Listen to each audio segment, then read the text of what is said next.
জাতীয় পার্টির কেন্দ্রীয় নির্বাহী কমিটির সদস্যবৃন্দ, উপস্থিত বিভিন্ন স্থান থেকে আগত অন্যান্য জাতীয় পার্টির এরশাদ প্রিয়, লাঙ্গল প্রিয় আমার সহকর্মী ভাই ও বোনরা, আসসালামু আলাইকুম। আপনাদের সবাইকে জানাচ্ছি অনেক অনেক শ্রদ্ধা, ভালোবাসা এবং ভক্তি। এই প্রচন্ড গরমের ভিতরে আমাদের আহ্বানে সাড়া দিয়ে আপনারা দূর দূরান্ত থেকে এখানে উপস্থিত হয়েছে, সময় মতো এখানে এসছেন, অত্যন্ত শৃঙ্খলাবদ্ধভাবে এখানে অবস্থান করছেন।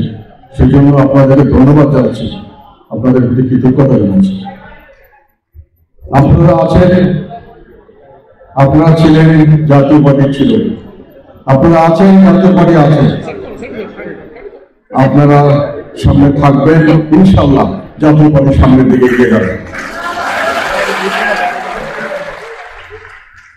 এই অনুষ্ঠানটি আয়োজন করার জন্য যারা অক্লান্ত পরিশ্রম করেছেন, এই আবহাওয়ার ভিতরে, বিরূপ আবহাওয়ার ভিতরে, তাদের সবার প্রতি আমার কৃতজ্ঞতা, ধন্যবাদ জানাচ্ছি। আমি নির্বাচনের আগে একটা বর্ধিত সভায় আপনাদেরকে আহ্বান করেছিলাম। সেখানে আমার উদ্দেশ্য ছিল আপনাদের মতামত শোনা। আপনারা বিভিন্ন মতামত দিয়েছিলেন। মুদ্রা কথা হলো, আপনারা তৎকালীন সময় নির্বাচনে যাওয়াটার পক্ষে ছিলেন না, তবে আপনারা আমাকে দায়িত্ব দিয়েছিলেন যে যেহেতু অবস্থা পরিষ্কারভাবে বোঝা যাচ্ছে না, এখন পর্যন্ত অত্যন্ত ঘোলাটে, সেই হিসাবে আমার উপর দায়িত্ব দিয়েছিলেন অবস্থা বুঝে যেন আমি সঠিকভাবে আমার সিদ্ধান্ত গ্রহণ করি।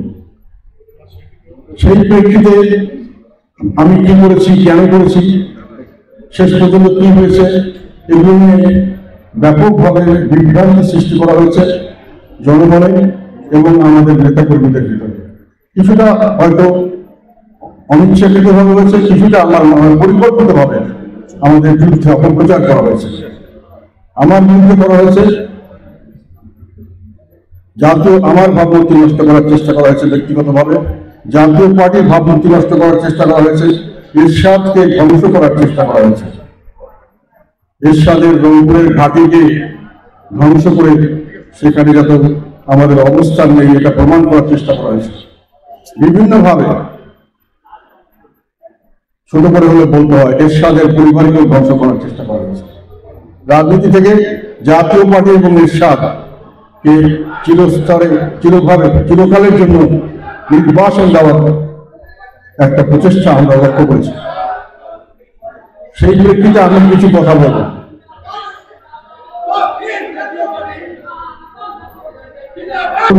আমি আপনাদেরকে অনুরোধ করবো, যেহেতু এখানে কিছুটা আবেগ জড়িত থাকে, অনেক সময় অনেক ঘটনা স্পর্শকাতর, এগুলো বলার সময় আমি যদি কোনো রকম বাধার সম্মুখীন হই, হয়তো কোনো ভুল কথা বলে ফেলতে পারি। আপনাদেরকে অনুরোধ করবো কথা বলার সময় একটু নীরবতা পালন করবেন, তা আমার অনুরোধ। যতক্ষণ নির্বাচনের আগের মুহূর্তে আপনারা যখন আমাকে দায়িত্ব দিয়েছিলেন, আমি সমস্ত দেশের নির্বাচন পরিস্থিতি, রাজনৈতিক পরিস্থিতি পর্যবেক্ষণ করার চেষ্টা করেছি গভীরভাবে। আমার ধারণা তৎকালীন সময় আমার মতো ওয়েল ইনফর্ম রাজনৈতিক নেতা খুব কম ছিল বাংলাদেশে। আমি সরকারি দল বাংলাদেশ আওয়ামী লীগের অবস্থান দেখেছি। তাদের পক্ষে এটা একটা জীবন মরণের সংগ্রাম। আমার মনে হয়েছে তারা নির্বাচনে যেতেই হবে, যে কোনোভাবে নির্বাচন পার হতেই হবে, না হলে তাদের অস্তিত্ব সংকট হতে পারে। তারা জিনিসটাকে এইভাবে নিয়েছিল।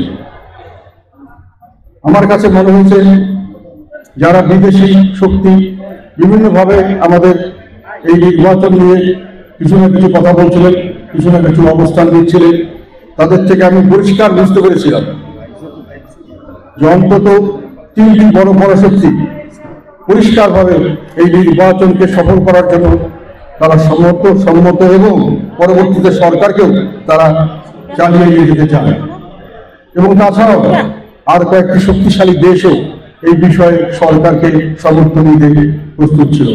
এবং এটা আমার কাছে পরিষ্কার হয়েছিল এই সমস্ত পরাশক্তি এবং বিদেশিদের নিজস্ব কিছু স্বার্থ এখানে জড়িত ছিল।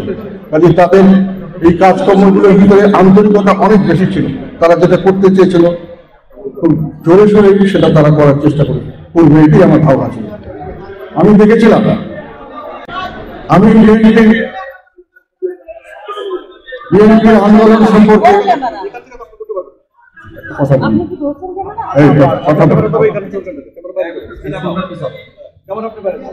বিএনপির যে আন্দোলন চলছিল সে বিষয়ে আমার পরিষ্কার ধারণা ছিল যে এই আন্দোলন সফল হবে না।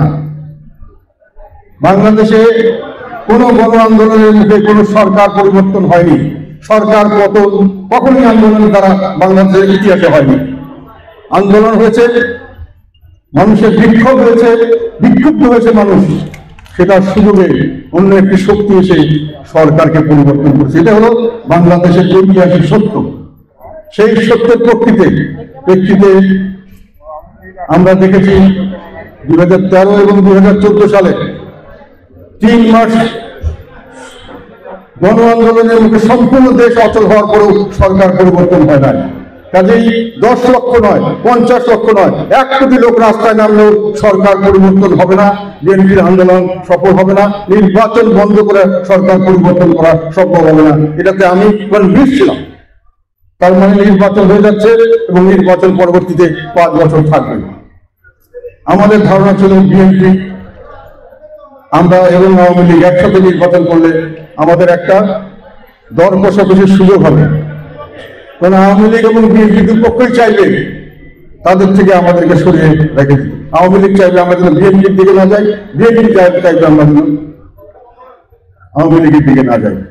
ফলে আমাদের একটা রাজনৈতিক মূল্য সেখানে আমরা পাবো। কিন্তু আমি যখন দেখলাম যে বিএনপি যারা আন্দোলনের মুখে বিভিন্নভাবে তারা কতগুলো ফাঁদে পড়ে গেল, এটা আমি তাদের দোষ দিই না, এটা স্বাভাবিক ছিল। আন্দোলন করলেই কিছুটা সহিংসতা বিভিন্ন জায়গায় হয়, সহিংসতা সৃষ্টি করা যায় বাইরে থেকে। কাজে এই সহিংসতার নাম দিয়ে তাদেরকে ঢালাওভাবে তাদেরকে মামলা মোকদ্দমা দিয়ে তাদেরকে গ্রেফতার করা হলো, তাদেরকে কনভিকশন দেওয়া হলো পুরানা মামলায়। নেতা কর্মী এবং ক্যান্ডিডেটদেরকে আমাদের নির্বাচনের থেকে বাইরে বের করে রাখা হলো। ফলে মাঠে থাকলাম আমরা এবং আওয়ামী লীগ। তখন প্রশ্ন আসলো যে আমরা না গেলে আওয়ামী লীগের গ্রহণযোগ্যতা থাকবে না নির্বাচনে, এবং আমরা এটা নিয়ে কিছুটা উৎফুল্ল ছিলাম অনেকেই, যেটার থেকে হয়তো আমরা যদি নির্বাচনে যাই কিছু ভালো সুফল পেতে পারি। কিন্তু বাস্তবে আমরা যেটা দেখলাম, নির্বাচনের শিডিউল ঘোষণার পরেও দীর্ঘদিন পরেও পর্যন্ত আওয়ামী লীগ আমাদের সাথে কোনো দর কষাকষিতে আসে নাই। তাদের থেকে একটা পরিষ্কার বিষয় বোঝা গেল, যেটা পরবর্তীতে আবার বলার চেষ্টা করব। সেটা হলো তারা গ্রহণযোগ্যতার জন্য এতটুকু লালায়িত ছিল না। তাদের শীর্ষ পর্যায়ের নেতৃত্ব তারা গ্রহণযোগ্যতার জন্য লালায়িত ছিল না। এবং আমাদেরকে নিয়ে তাদের যে একটা একদলীয় শাসন ব্যবস্থার যে একটা আকাঙ্ক্ষা, যে আকাঙ্ক্ষায় সুপ্রিম লিডার একজন থাকবেন আর সরকারি দল বিরোধী দল সকলেই তার কাছে আনুগত্য প্রকাশ করতে হবে। অনুগত বিরোধী দল, সেই অনুগত বিরোধী দলের ক্যাটাগরিতে জাতীয় পার্টিকে তারা ফেলতে পারছিল না। তাদের অবিশ্বাস ছিল আমার উপরে, এটা আমার ধারণা যে আমি অনুগত বিরোধী দল হতে রাজি হব না। এই অনুগত বিরোধী দল ছাড়া তারা বিরোধী দল করার জন্য প্রস্তুত ছিলেন না। তারা আমাদের গলায় কিছু পচা মরা আবর্জনা জড়িয়ে দিয়ে আমাদেরকে অনুগত বিরোধী দল করার চেষ্টা করেছিলেন। আমি যেটাতে রাজি হই নাই। ফলে তারা আমাদের থেকে কিছুটা হলেও ইন্টারেস্ট হারিয়ে ফেলেছেন। কাজে আপনারা যে বলছেন গ্রহণযোগ্যতার জন্য একটা প্রচার করা হয়েছে, আমরা দল বিক্রি করেছি, তারা গ্রহণযোগ্যতার জন্য, তারা দল কেনার জন্য রাজি ছিল না, গ্রহণযোগ্যতার জন্য। এই কথাটি আপনাদেরকে আমি বলতে চাই স্পষ্ট ভাষায়। যাই হোক, পরবর্তীকালে যে কোনো ভাবে হোক, সরকারের দলগুলোর চাপের কারণে হোক, যে কোনো কারণে হোক, সরকার আমাদের সঙ্গে নেগোসিয়েশন শুরু করলেন। কিন্তু নেগোসিয়েশনের প্রথম দিন থেকেই তাদের একটা অ্যাটিটিউড ছিল, তোমরা নাও যাও। তারা আমাদেরকে কোনো দর কষাকষি তেমন কোনো সুযোগ সুবিধা দেন নাই। এবং আমরা নির্বাচনের সময় হলো, আমরা নেতৃবৃন্দ বসলাম যে আমরা নির্বাচনে তখন যাবো কি বাদ দিয়ে দিই। প্রশ্ন আসলো আমাদের দল আন্দোলনে নেই, আমাদের দল নির্বাচনে যদি না যায় ভবিষ্যতে দলকে টিকিয়ে রাখা সম্ভব হবে কিনা। এবং আমাদের নির্বাচনের কি বলছে তারা তখন যেটা হলো নির্বাচনের আমাদের মধ্যে আর একটা কথা আপনাদেরকে বলে দিই, আমার ব্যক্তিগত অনুভূতি থেকে বলছি, আমরা এতদিন পর্যন্ত নিয়মতান্ত্রিক রাজনীতি করেছি। তার অর্থ রাজনীতি করব গলায় মালা নেওয়ার জন্য, না হলে মালা থাকবে না, অথবা রাজনীতি করব না। কিন্তু এখনকার রাজনৈতিক চরিত্র পরিবর্তন হওয়া শুরু করেছে, এটা আমি লাস্টের দিকে সময় বলে বলবো। সেটা হলো এখন আপনি যদি রাজনীতিতে টিকতে চান তাহলে গলায় মালা নিবেন অথবা ফাঁসির রশি গলায় নেওয়ার জন্য প্রস্তুত থাকবেন। এই ধরনের রাজনীতির দিকে দেশ এগিয়ে যাচ্ছে। যাই হোক, আমরা সেই জন্য প্রস্তুত ছিলাম না, কাজে আমরা প্রস্তুতি নিচ্ছিলাম নির্বাচনে যাওয়ার জন্য। কিন্তু আমরা নির্বাচনের জন্য আমরা আপনাদের থেকে দরখাস্ত চাইলাম, আপনার সিলেকশন করলাম, আমরা নমিনেশন দিলাম, আপনারা সাবমিট করলেন, উজ্জ্বলের ডেট চলে গেল, আমরা মাঠে প্রার্থী চলে আসলো। এই ওনাকে ঠিক করা হবে না, এইভাবে চালান যাবে। কথা শুনতে হবে, কথা বলবে না প্লিজ। তারপরে তখন পর্যন্ত আমাদের দর কষাকষির ফলাফল শূন্য। শুধু একটা দিন আমাদের বাকি থাকলো, 16ই ডিসেম্বর। 17ই ডিসেম্বর আমাদের প্রতীক বরাদ্দ, এটা আমরা ধরে রেখেছিলাম, প্রতীক বরাদ্দ না করলে নির্বাচনে যেতে পারবে না। 16ই ডিসেম্বর রাত্রে আমাদেরকে 26টার একটা তালিকা দেওয়া হলো, যে তালিকায় আমাদের একটা পর্যন্ত নেগোসিয়েশন 100 তালিকা, 70 তালিকা, 40 তালিকা, 50 তালিকা প্রায়োরিটি বেসিসে বিভিন্ন ভাবে দিয়েছিলাম। এগুলোর কোনো বরাদ না করে নিজের ইচ্ছায় যেখানে যেখানে আমাদের ওখান থেকে কিছু নিয়েছে, যেখানে যার যেরকম ভাবে মনে হয়েছে তার 26টা তালিকা, এবং পরিষ্কার বলে দিল জাতীয় পার্টির ক্যান্ডিডেটের পক্ষে আমরা উদ্যোগ করলাম। সেখানে জাতীয় পার্টির ক্যান্ডিডেট ছাড়াও আওয়ামী লীগের আরো ক্যান্ডিডেট ছিলেন, বেশিরভাগ জায়গায়, শুধু দুটো জায়গায় ছাড়া হয়, এবং শক্তিশালী ক্যান্ডিডেট ছিল আওয়ামী লীগ এবং অন্যান্য দলের ক্যান্ডিডেট ছিল। এবং অনেক ক্ষেত্রে স্পষ্ট আমরা বুঝতে পেরেছিলাম যেটা হয় আওয়ামী লীগের লোককে জেতানোর জন্য, অথবা তাদের নির্বাচিত আরেকজন আওয়ামী লীগের বাইরের লোককে নির্বাচনের জন্য তারা এই তালিকা করছে। সেই 26টা তালিকা দিয়ে প্রচার করা হলো যে জাতীয় পার্টিকে ছাড় দেওয়া হয়েছে। বাস্তবে কোনো ছাড় দেওয়া হয় নাই। এবং তারা বলেছিলেন যে নির্বাচন, আমরা বলছিলাম নির্বাচনে আসবো, দর কষাকষির মূল একটা কথা ছিল বলতে ভুলে গেছি, যে এই দর কষাকষি না করার কথা ছিল যে আমরা নির্বাচনে আসবো, নির্বাচন আবার সুষ্ঠু হতে হবে। নির্বাচনে প্রশাসন দলীয় কর্মীর মতো ব্যবহার করবে না, আইন শৃঙ্খলা রক্ষাকারী বাহিনী এবং নির্বাচনের সঙ্গে জড়িত ব্যক্তিরা দলীয় কর্মীর মতো কাজ করবে না। তারা বলেছিলেন আমরা একটাই শুধু সুবিধা দিতে পারি, আমাদের নৌকা মার্কা বা আমাদের দলীয় প্রতীক থাকবে না, তাহলে দলীয়করণ হবে না, আমরা বাকিটা নিশ্চিত করব। আমি এই কথাতে কনভিন্স ছিলাম না, তথাপি আমরা রিস্ক নিতে চেয়েছিলাম। কিন্তু 26টা তালিকা দেওয়ার পরে আমি বলেছি আমাদের অন্তত পক্ষে রানিং এমপি সহ আরো 10-15 জন খুব ভালো ক্যান্ডিডেট আছে যারা ফেয়ার নির্বাচনে পাস করতে পারবে, তাদের তালিকাও নাম ঢোকাতে হবে। না হলে 16 তারিখে আমি রাতে সিদ্ধান্ত নিয়েছি, সবাইকে জানিয়েছি আমি নির্বাচনে যাব না। 17 তারিখে সকালে আমি নির্বাচন থেকে সরে আসার জন্য আমি সমস্ত প্রস্তুতি নিয়েছিলাম। তারপরে চাপ আসে সরাসরি এবং প্রত্যক্ষ এবং পরোক্ষ। প্রত্যক্ষটা আমি বিজয়ীভাবে বলবো না, সেটা আপনারা বুঝে নিন। পরোক্ষ চাপ হলো যে যদি আমি নির্বাচনে না যাই তাও নির্বাচন হবে এবং নির্বাচনে জাতীয় পার্টিকে নিয়ে যাওয়া হবে। আমার নেতৃত্ব নয় বা আমার সঙ্গে যারা থাকবেন তাদের নেতৃত্ব নয়, যারা থাকবেন না তাদের নেতৃত্বে নেওয়া হবে।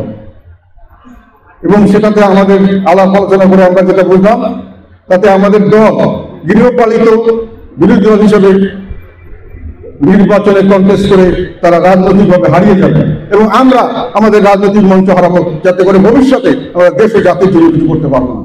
সেই প্রেক্ষিতে আমরা নির্বাচনে যাওয়ার জন্য সিদ্ধান্ত নিই। তখন আমি বলেছিলাম আরো 10 থেকে 15টা আমাদেরকে নৌকা মার্কা উঠিয়ে দিন এবং আমাদেরকে নিশ্চিত করুন যে সব জায়গায় নির্বাচন হবে অত্যন্ত সুষ্ঠু এবং নিরপেক্ষ।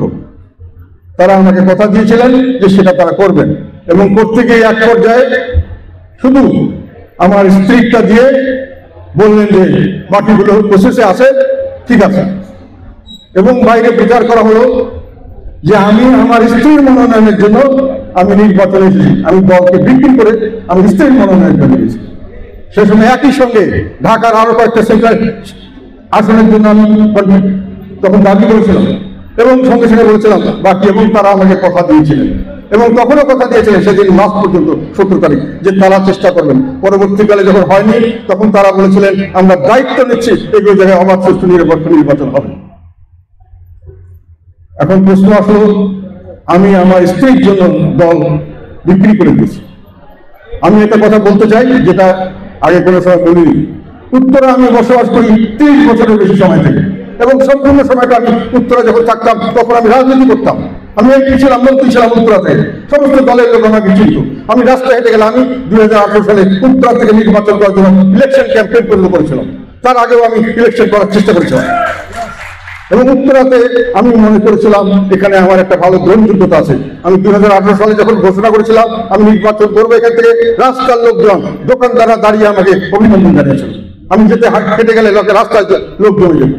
আমি মনে করেছিলাম এই জায়গাটায় আমাদের একটা ভালো ভালো জনসমর্থন আছে, এবং আমার ওয়াইফ দীর্ঘদিন থেকে ওখানে 20-25 বছর থেকে কালচারাল অ্যাক্টিভিস্ট হিসাবে উত্তরে পরিচিত। আমার ওয়াইফ এবং কালচারাল অ্যাক্টিভিস্টে পরিচিত ছিল।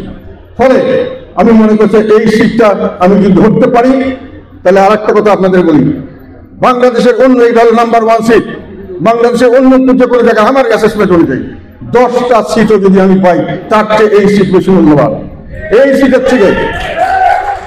কেননা এই সিটে এখনো আমাকে, যখন আমি রাজনীতি করছি সব সময় আমার রাজনীতির ইলেকশনে আমাকে খরচ দিতে দেওয়ার মতো প্রচুর মানুষ আছেন, এবং আমি ওখান থেকে যদি এমপি আনতে পারতাম আমার দল চালানোর জন্য কোনো ফান্ডের অভাব হতো না। অফিসিয়ালি অনেক মানুষ আমাকে, ওখানে অনেক ব্যবসা প্রতিষ্ঠান, অনেক সমৃদ্ধশালী মানুষ আছে যারা আমাদের সঙ্গে ক্লোজ হতে চায়, যারা আমাদেরকে যে কোনোভাবে পৃষ্ঠপোষকতা করতে চায়। আমি এই জন্যই উত্তর আসনটা নেওয়ার জন্য চেষ্টা করেছিলাম। আমার স্ত্রীর জন্যই শুধু আমি এই উত্তর আসনটা নিতে চাই। আরেকটা কথা বলা হয়েছে আমার, যেটা পরবর্তীকালে আমি বয়স বেরিয়ে এবং তাদের থেকে শুনলাম যে আমাদের লোকেরা বলেছে যে আমার স্ত্রীকে হঠাৎ করে এনে আমি একেবারেই প্রেসিডেন্ট মেম্বার বানিয়ে দিয়েছি। আমার স্ত্রী 2010 সালে 16 জুন আমার নেতা আলাদ হোসেন মোহাম্মদের সাদের চিঠির প্রেক্ষিতে ভাইস চেয়ারম্যান হিসেবে দলে যোগদান করছেন 2010 সালে। তারপর থেকে এই দলে ছিলেন। আমি আসার পরে বেশি করে অ্যাক্টিভ করেছি তাকে দুটো কারণে। একটা হলো লালমনিরহাটে আমার কনস্টিটিউয়েন্সি ছিল, সেখানে আমি যেতে পারি নাই, সেখানে আমার ওয়াইফ সেখানকার কমিটি করেছে সফলভাবে জেলার একটা কাউন্সিল করে সেখানে কমিটি করে, এবং আমাদের দলের সাংস্কৃতিক পার্টি যেটা কোনো সময় সেমন কার্যকর ছিল না সেটাকে সে কার্যকর করেছে। তার প্রেক্ষিতেই তাকে আমি নয়, আমাদের সঙ্গে যারা সিনিয়র নেতা ছিলেন তারা তাকে প্রমোশন দিয়ে প্রেসিডেন্ট মেম্বার করেছে। কাজে এই কথাটা বলা হয় এটা সঠিক নয়, এটা আপনাদেরকে জানার দরকার ছিল, এবং এটা ব্যাপকভাবে প্রচারণা করা হয়েছে। আর একটা হলো যে আমি উত্তরা আসন নেওয়ার পরে আমার যে লালমনিরহাট 3 আমার আসন, যে আসন থেকে আমি হয়েছিলাম লাস্ট টাইম এবং আগে যে 3বার হয়েছে, সেই আসন থেকে আমাদের নৌকা মার্কা ক্যান্ডিডেট উইথড্র করা হয় নাই, বন্ধ করা হয়েছে। সেটা পরবর্তীকালে আমি জানতে পারলাম। সেখানে প্রচার করা হয়েছে যে সিলেটের আতিকের আসনের বিনিময়ে আমি আমার ওয়াইফের আসন। এটা একটা প্রচারণা, মিথ্যা প্রচারণা, শুধু আমাকে ছোট করার জন্য। এটা যাদের কাছে হিসাব আছে তারা এটা বলতে পারে। আমাকে ধ্বংস করা মানে জাতীয় পার্টিকে ধ্বংস করা। আমি যেহেতু জাতীয় পার্টির চেয়ারম্যান, আমার ভাবমূর্তি পূর্ণ মানে জাতীয় পার্টির ভাবমূর্তি পূর্ণ, এবং সেটা করার চেষ্টা করা হয়েছে। যাই হোক, পরবর্তীকালে যখন আমরা নির্বাচনে যাওয়ার মনস্থ নিয়েছি, নির্বাচন যাবো করবো, তখন আমি নির্বাচন যাতে ভালো করে করা যায় তার জন্য আপ্রাণ চেষ্টা করেছি। কিন্তু এই যে তাদের প্রচারণা 26টা সিটে ছাড় দেওয়া হয়েছে, এটা জনগণে যেমন বিভ্রান্তি সৃষ্টি করেছে, আমাদের নেতা কর্মীদের মধ্যে বিভ্রান্তি সৃষ্টি করেছে। এই 26টা যারা ছিলেন তারা মনে করেছেন যে আমরা হয়তো জিতে যেতে পারি। আগে যেমন 2014-18 হয়েছে, কোনো কষ্ট না করলে হয়তো জিতব। কারণ তারা গা লাগাননি। আমি বারংবার কিন্তু বলেছিলাম যে এখানে কিন্তু ছাড় হয় নাই, আওয়ামী লীগের ক্যান্ডিডেট আছে, তারা জিততে পারে। সরকার কোন রকম সেরকম ফেয়ার করবে কিনা আমরা জানি না, তোমাদের চেষ্টা চালিয়ে যেতে হবে। তথাপি অনেকেই বুঝতে পারেননি অথবা কেউ কিছু করতে পারেননি। আর সেকেন্ড ছিল যে বাইরে পরিচালনা হয়েছে, দল বিক্রি হয়ে গেছে, কাদের সাথ 200 কোটি টাকা পেয়ে গেছেন, 300 কোটি টাকা, কাজে আমাদেরকে টাকা, আমাদের তো জিতার কোনো সম্ভাবনা নাই, যেহেতু 26টা আসনের মধ্যে আমরা পাইনি, কাজে টাকার ভাগ চাই আমাকে। দিন রাত 24 ঘন্টা আমি যতক্ষণ নির্বাচন করি, সকাল থেকে বিকাল টাকা দেন, টাকা দেন, টাকা দেন, তারা নির্বাচনে নাই, তারা মাঠে যায় নাই, আমার পিছনে পড়ে আছে টাকা আদায় করার জন্য, এবং আমার নামে জঘন্যতম কথা বলবেন। এটা আমাকে শুনতে হয়েছে, সেই জন্য বললাম, আমি কে বলেছেন না আপনারা জানি না, ব্যাপকভাবে এগুলো করা হয়েছে। যাই হোক, নির্বাচন যখন হয়ে গেল, নির্বাচন কি হয়েছে, কেমন করে হয়েছে, এগুলো আপনারা সবাই দেখেছেন। আপনাদের থেকে নিয়ে আমি কথা বলেছিলাম, নির্বাচন 3 প্রকার হয়েছে। একটি অবাধ, সুষ্ঠু, নিরপেক্ষ নির্বাচন, তবে অংশগ্রহণগুলো হয়নি, একটি সিটে, সেটা সরকারের ইচ্ছা হয়েছে। একটি নির্বাচন হচ্ছে ফ্রি স্টাইল, অস্ত্র এবং অর্থ দিয়ে যে যেভাবে করেছে, সেখানে প্রশাসন থেকে শুরু করে সমস্ত মানুষকে কিনে যারা জিততে পেরেছে তারাই জিতেছে। এবং একখানে ছিল এই মারামারির ভিতর সরকারের নির্দেশনামূলক যে লোককে পাস করানোর কথা, তাকে পাস করে দেওয়া হয়েছে। এই 3 ধরনের নির্বাচন হয়েছে। সেইখানে আমাদের বেশিরভাগ যারা আমরা আশা করেছিলাম তারা জিততে পারেননি, এবং সেখানে প্রশ্ন এসছে যে আমার কি দোষ পাওয়া গেল। একটা হলো আমি পয়সা নিয়ে তাদেরকে পয়সা দেয়নি, আর একটা হলো যে আমি ঘুরে ঘুরে সমস্ত জায়গায় ক্যাম্পেইন করিনি। প্রাইম মিনিস্টার যেমন করেছেন, আমাকে বাংলাদেশের মাননীয় প্রধানমন্ত্রীর সাথে তুলনা করা হয়েছে। উনি যেটা করেছেন আমারও সেটা করার দরকার ছিল। আমি নিজেকে অত্যন্ত সৌভাগ্যবান মনে করেছি, কেন বর্তমান প্রাইম মিনিস্টারের সঙ্গে যদি আমাকে তুলনা করা যায় নির্বাচন ক্যাম্পেইনে, যেখানে রাষ্ট্রীয় সকল ক্ষমতা এবং সকল সম্পদ এককভাবে ওনার কন্ট্রোলে, বাংলাদেশের পরিপ্রেক্ষিতে এখন হ বললে, উনি যদি হ বলে বাংলাদেশের পরিপ্রেক্ষিতে সেটি তখন হয়ে যায়, সেখানে উনি কোথায় যাবেন, কিভাবে যাবেন, তার সঙ্গে আমি কম্পিটিশন করবো। এটা আমাদের অনেক লোক বলেছেন, আমাকে ক্রিটিসাইজ করেছে। আমার মনে হলো, আমার এক বন্ধু বলেছিলেন যে এই ক্রিটিসাইজ হচ্ছে, আপনাকে যদি বলতো মাননীয় প্রধানমন্ত্রীর পোশাক আশাক ইত্যাদি ফলো করে আপনি করেন তাহলে হয়তো ভালো হতো, তবে ওটা আমার জন্য কঠিন হতো। ওই পোশাক আশাক করে তার আমার পক্ষে নির্বাচন করা সম্ভব, ক্যাম্পেইন করা সম্ভব। যাই হোক, তথাপি আমি আমার নির্বাচনী এলাকার আশেপাশে যেখানে মানুষের চেয়েছে সেখানে আমি নির্বাচনী ক্যাম্পেইন করেছি। যেখানে মানুষে বলেছে যে আপনার আশা দরকার, আমি এই নির্বাচনে ঘুরে গেছি, যেখানে সকাল থেকে রাত পর্যন্ত আমাকে 100 জন টেলিফোন করেছে, টাকা দেন, টাকা দেন, টাকা দেন, এবং দিন রাত আপনার দল বিক্রি করে দিলেন, এটা করলেন, ফেসবুকে অকথ্য অশ্লীল কথা আমার নামে প্রচার করা হচ্ছে কন্টিনিউয়াসলি। এবং আর একটা কথা হলো, পরবর্তীকালে নির্বাচনে কেন গেলাম, এটা আর একটা কারণ হলো আমি লিডার অফ দি অপোজিশন হওয়ার জন্য গেছি। লিডার অফ দি অপোজিশন কে হবে আপনারা জানতেন?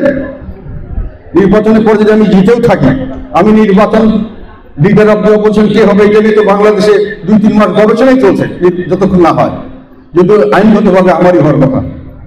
এবং নির্বাচনে আমি যদি জানতামই লিডার অফ দি অপোজিশন হবো, তাহলে তো অন্য কথা ছিল। আমি তো কেউই জানতো না বাংলাদেশ, এটাও প্রচার করা হয়েছে। এবং এটাও বলি আপনাকে, আমি deputy leader of the opposition হয়েছিলাম, এবং আমাকে deputy leader of the opposition থেকে নামিয়েও দেওয়া হয়েছিল, কেননা আমি গৃহপালিত বিরোধী দল হতে রাজি না। ভবিষ্যতে কি হবে আমি জানি না, ওই অভিজ্ঞতা আমার আছে, তাহলে ওই লোক লালসার জন্য আমি করি না। এখন নির্বাচনের পরবর্তীকালে আমি যেটা বললাম, দলের মধ্যে ওই একটা কথা, টাকা বিক্রি হয়েছে, টাকা ভাগ পেলাম না, এটা নিয়ে একটা বিভ্রান্তি সৃষ্টি করা। তারপরে আমরা নাকি সাগরে ফেলে দিছি আমি তাদেরকে। নির্বাচনে মনোনয়ন নিয়ে কোনো বাণিজ্য হয় না, এটা কথা উঠেছে।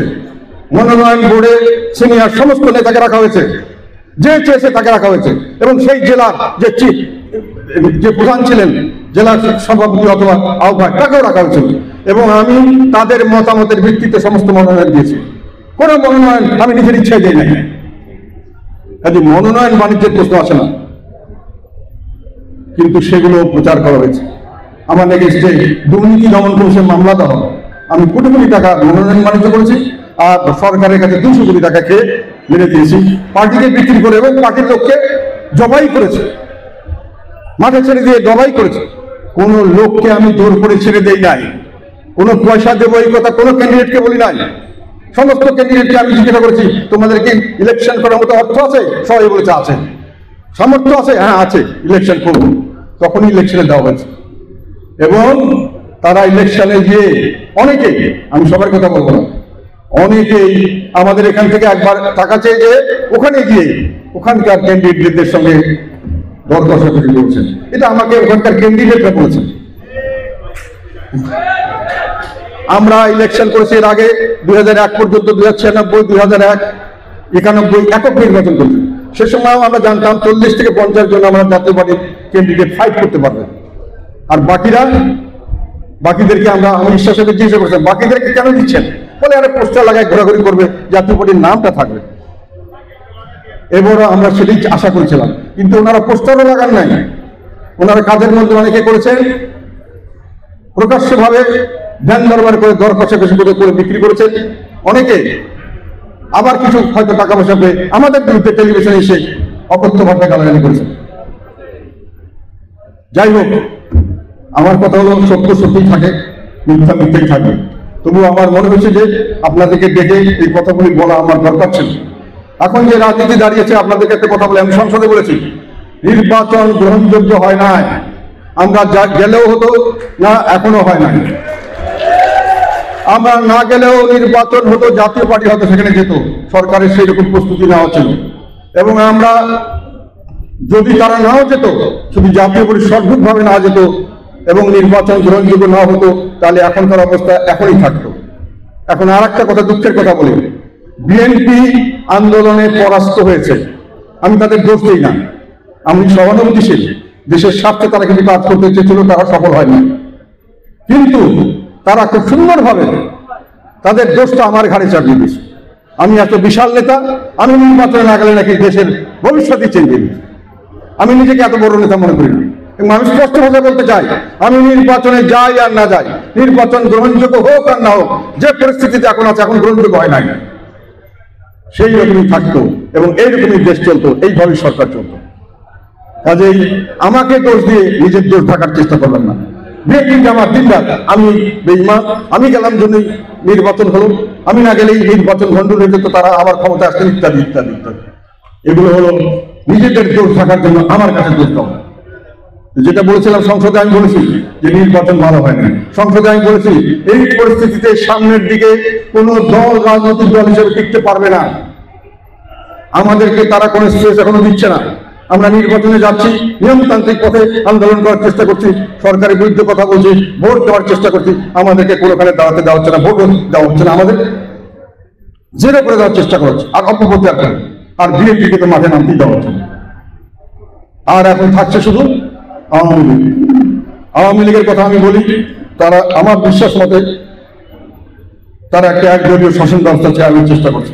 একদলীয় শাসন ব্যবস্থা মানে হলো একজন সুপ্রিম লিডার থাকবেন, একজন সুপ্রিম লিডার থাকবেন, উনি সবকিছু জবাবদিহিতার ঊর্ধ্বে, এবং সেখানে উনি ভোট করলেও করতে পারেন, নামকান বাস্তে না করলেও থাকবেন উনি।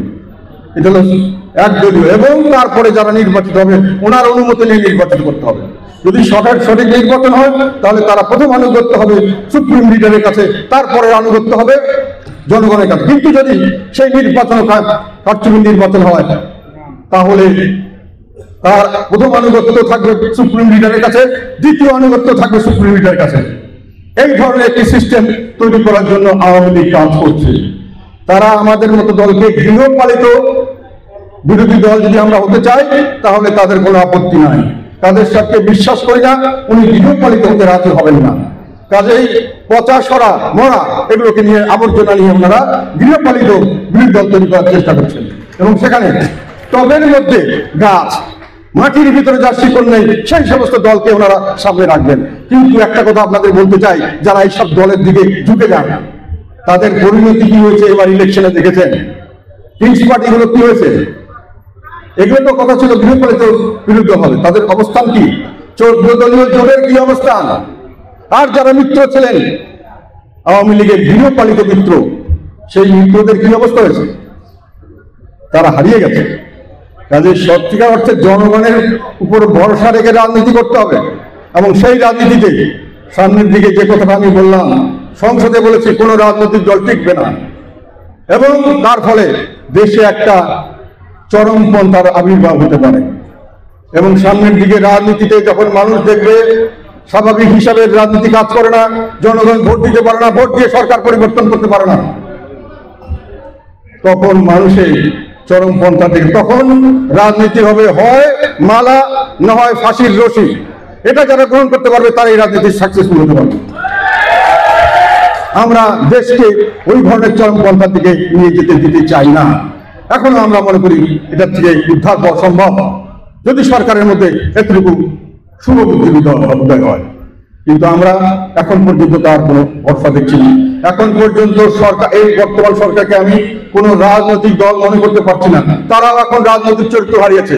রাজনৈতিক দলে একটা গণমুখী কর্মসূচি থাকবে, একটা গণমুখী তাদের আদর্শ নীতি থাকবে, সেটা তাদের মধ্যে নাই। তারা যেটা বলে স্বাধীনতার পক্ষে, স্বাধীনতার কি বলে চেতনার পক্ষে আর মুক্তিযুদ্ধের পক্ষে। মুক্তিযুদ্ধ হয়েছিল বৈষম্যের বিরুদ্ধে, বৈষম্যের বিরুদ্ধে মুক্তিযুদ্ধ হয়েছিল। আমরা পাকিস্তানিদেরকে বৈষম্য করার জন্য একুশে ভাষা সৈনিকরা জীবন দিয়েছিল বৈষম্যের বিরুদ্ধে, যে রাষ্ট্রভাষা বাংলা না হলে চাকরি বাকরি পাবো না, আমাদেরকে নিচের দিকে ফেলে দেওয়া হবে, আমাদেরকে second class third class citizen করা হবে। তার জন্য মানুষ জীবন দিয়েছে। ভাষার ভালোবাসার জন্য তো দিবেই। ভাষার ভালোবাসার জন্য একজন যে কোনো মানুষ, তার সাঁওতালরা তাদের ভাষা পছন্দ করবে, মাতৃভাষাকে সবাই পছন্দ করে, আমরা পছন্দ করি। সেই জন্য মানুষের জীবন দেয় নাই, বৈষম্যের বিরুদ্ধে যুদ্ধের জন্য দিয়েছে। আর যেটা হয়েছে, আমাদের স্বাধীনতা সংগ্রামটা কিভাবে আসলো? যখন বৈষম্যের বিরুদ্ধে আমরা 6 দফা আন্দোলনের জন্য যাওয়া হলো, আমাদের জাতির পিতা বঙ্গবন্ধু শেখ মুজিবুর রহমান সাহেব যেটা দিয়েছিলেন 6 দফা আন্দোলন, সেটা যখন জনসমর্থন পাওয়া শুরু করলো, তার প্রেক্ষিতে উনি ভোটে জিতে গেলেন এবং 6 দফা বাস্তবায়ন করতে পারেন। এই ভয়ে যখন তাকে ক্ষমতা দেওয়া হলো না এবং পরবর্তীকালে আমাদের উপর ঝাঁপিয়ে পড়া হলো, তখন মানুষ বলল বৈষম্য দূর করতে হলে লাগবে আমার নিজের দেশ, প্রজাতন্ত্র, যেটা আমরা শাসন করব, আমরা বানাবো শাসক, আমরা তাকে জবাবদিহি করবো, আমরা তাকে পরিবর্তন করবো। তাহলেই শুধু বৈষম্য মুক্ত সমাজ দরকার, কবে সম্ভব? আওয়ামী লীগ কি করেছে? এখন তারা প্রজাতন্ত্রের জায়গায় রাজতন্ত্র অথবা কর্তৃত্ববাদী তন্ত্র অথবা স্বৈরতন্ত্র কায়েম করার চেষ্টা করছে। জনগণের ভোটের কোনো অধিকার নাই। ভোট দিয়ে তারা জনগণের, তার ফলে জনগণ কোন রাজনৈতিক কর্মকাণ্ডে মানে যেটা রাজারা যে কাজ করে, মানে দেশ পরিচালনার মধ্যে জনগণের কোনো ভূমিকা নাই। তাহলে এটা যে প্রজাতন্ত্রে রাজারা রাজ্য চালানোর জন্য প্রজাদের কোনো ভূমিকা থাকে না, সেটাকে কখনোই প্রজাতন্ত্র বলা যায় না। এবং সেটাতে এই যে আমরা জনগণকে রাজনীতি করছি, রাজনীতি থেকে দূরে সরে এসছে, তারা ইলেকশনে আসতে চায় না, তারা ইলেকশনে পার্টিসিপেট করতে চায় না, ইলেকশনে ভোট দিতে চায় না। এগুলো হলো রাজনীতিকরণ। এখন ইউনিভার্সিটিগুলোতে সমস্ত প্রফেশনাল বডি সব রাজনীতিকরণ হচ্ছে, নিজস্ব লোক বসে দেওয়া হচ্ছে, তাদের নিজস্ব কোনো কাজকর্ম করতে দেওয়া হচ্ছে না। এই রাজনীতিকরণ হলো মুক্তিযুদ্ধের চেতনার সর্বাত্মকভাবে বিপক্ষে এবং স্বাধীনতার চেতনার সর্বাত্মকভাবে বিপক্ষে। যখন আওয়ামী লীগ প্রজাতন্ত্রের রূপ থেকে নামিয়ে দেওয়ার চেষ্টা করে, কিসের তারা স্বাধীনতার পক্ষে? কয়েকদিন আগে আমেরিকান বেসড একটা আটলান্টিক কাউন্সিল একটা রিপোর্ট দিল। তারা বলল যে স্বাধীনতার সমস্ত সূচকে অর্থনৈতিক স্বাধীনতা, বিচার বিভাগের স্বাধীনতা এবং রাজনৈতিক স্বাধীনতা সর্ববিষয়ে বাংলাদেশ পশ্চাৎগামী। তাহলে কিসের আপনি স্বাধীনতার পক্ষে? কিসের আপনার নীতি আদর্শ? এখন নীতি আদর্শের জায়গায় একটা গ্রুপ হয়েছে, আমি যেটাকে বলছি card, CULT, Awami League বিকামে card, একটা গ্রুপ যাদের কত স্পেসিফিক পার্টিকুলার পার্সন থাকে, তারা কিছু নেতাকে পূজা করে এবং তাদের কথা মতো চলে এবং এমন ভাবে চলে যে দেশ ও জাতি তাদের কাছে বড় নয়, নিজেদের স্বার্থ সিদ্ধ করার জন্য কাজ করে। এই কার্ড হয়েছে আওয়ামী লীগ। তারা রাজনৈতিক দলের চরিত্র হয়ে গেছে। সামনের দিকে আমাদেরকে যদি রাজনীতি জিততে হয়, তাহলে সত্যিকার অর্থেই গৃহপালিত বিরোধী দল থেকে বেরিয়ে আসতে হবে। এবারও কিন্তু আওয়ামী লীগ চেষ্টা করেছে যাতে করে আমাদের মধ্যে থেকে এমন লোককে উপরে নিয়ে আসা যারা সর্বাত্মকভাবে প্রথম আনুগত্য আওয়ামী লীগের কাছে, দ্বিতীয় আনুগত্য আওয়ামী লীগের কাছে। অনেকে পোস্টারে ছবি দেয় না, জাতীয় পার্টির নাম ব্যবহার করে না।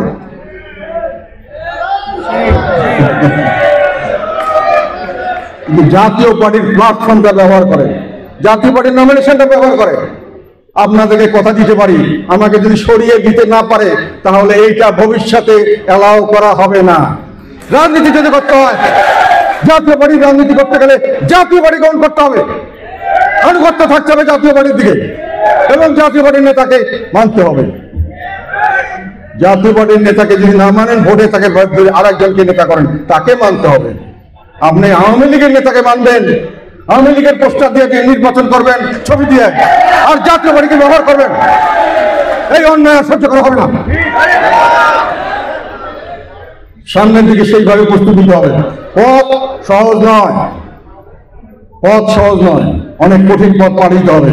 সেই জন্য আমি বলছি যে সংগঠন কিভাবে করবো আগামী দিনে সেটা আপনারা ঠিক করবেন। রাজনীতি আমরা কি দিতে হয় দেবো, যে যে গৃহপালিত হতে যায়, গৃহপালিত হওয়ার জন্য আমি সবাইকে আমি ওয়েলকাম করবো, চলে যান, গৃহপালিত হয়ে যান। আমরা গৃহপালিত বিরোধী দল হব না। যে কয়েকজন থাকবো সেটা দিয়েই আমরা দেশ ও জাতির কল্যাণে কাজ করে যাব। আপোষনামিতা করে গৃহপালিত হয়ে গাড়ি বাড়ি লাভ নেই। এটার একটা সীমা আছে, আমাদেরকে সেখান থেকে উঠে আসতে হবে, না হলে রাজনৈতিকভাবে হারিয়ে যাবেন। সেই জন্য আপনাদেরকে আজকে ডেকে এনেছি এই কথাগুলো বলার জন্য, এবং আমি চাই এগুলো আপনারা অন্তর থেকে বুঝেন, অনুভূত থাকে করবেন, আর পরবর্তীকালে বক্তৃতা দিবেন কিভাবে আর সামনের দিকে দলকে সংগঠিত করবেন। গৃহপালিত দল নয়, জাতীয় পার্টিকে সংগঠিত করবেন, আওয়ামী লীগের বিচির নয়। সেটা করতে গেলে আপনি যতবারই ক্ষমতাশালী লোক হন আর আমি যতবারই দুর্বল লোক হই, যতক্ষণ এই পজিশন আছি আমি এটাকে সার দেবো না কোনো সময়। আপনাদের সবাইকে অশেষ ধন্যবাদ। আমাদের নেতা আল্লাহ হোসেন মোহাম্মদের সাথ চিরদিন জনগণের মনে অমর হোক। জাতীয় পার্টি জিন্দাবাদ, বাংলাদেশ জিন্দাবাদ।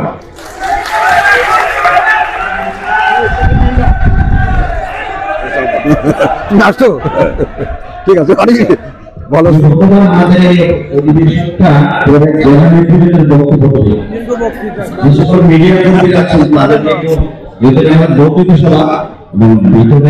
আমাদের বক্তব্য নিয়ে হবে মিডিয়া যারা আছে তাদেরকে আমরা বাইরে আপনার ব্যবস্থা করছি, আপনারা